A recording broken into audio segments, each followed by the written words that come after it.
ஆகாவிசு மையநேய அன்பர்கள் அனைவருக்கும் வணக்கம். இன்றைய பதிவு பிரதோஷம் பாகம் 2.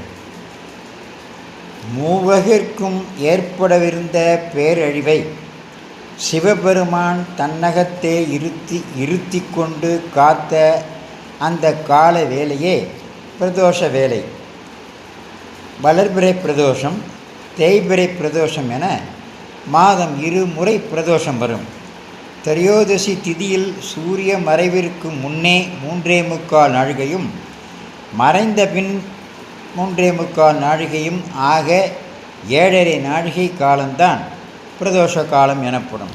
குறிப்பாக 4:30 மணி முதல், அதான் மாலை 4:30 மணி முதல் 7 மணி வரை உள்ள காலமே பிரதோஷ காலம். சனிக்கிழமை நாளில் வரும் பிரதோஷம் மிகவும் சிறந்தது. இந்த பிரதோஷத்தில் 20 வகைகள் இருக்கின்றன. அவை தினசரி பிரதோஷம், பட்ச பிரதோஷம், மாச பிரதோஷம், நட்சத்திர பிரதோஷம், பூரண பிரதோஷம், திவ்ய பிரதோஷம், தீப பிரதோஷம். இது சப்தரிஷி பிரதோஷம்னு சொல்லுவாங்க.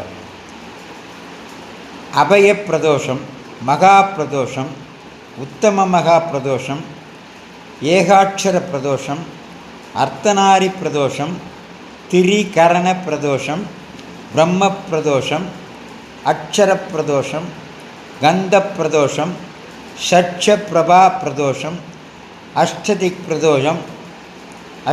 பிரதோஷம் 18வது, 19 நவக்கிரக பிரதோஷம், 20வது துத்த பிரதோஷம். ஆக இப்பிரதோஷம் 20 வகைப்பாடுகள். திங்கட்கிழமைகளில் வருகின்ற பிரதோஷம் சோமவார பிரதோஷம் எனவும், சனிக்கிழமையில் வருகிற பிரதோஷம் சனி பிரதோஷம் என்றும் அழைக்கப்படுகிறது. சோமசுக்த பிரதர்ஷனம் என்பது பிரதோஷ நாளில் சிவாலயத்தினை வலம் வரும் முறையாகும். ஆலகாலம் துரத்த தேவர்கள் கைலாயத்தினை சுற்றிய விதத்தினை சோமசுக்த பிரதர்ஷனம் என்று சைவர்கள் சொல்லுவார்கள். இந்த முறையிலே தான் பிரதோஷ காலங்களில் சிவாலயங்களில் வலம் வருவார்கள். ஆக பிரதோஷம் 20 வகைப்படும். அந்த பிரதோஷம் என்ன என்பதையெல்லாம் பார்த்தோம். இதில் மிகவும் சிறப்பு வாய்ந்தது சனி பிரதோஷம். இன்னொன்று திங்கட்கிழமையிலே வருகிற சோமவார பிரதோஷம்.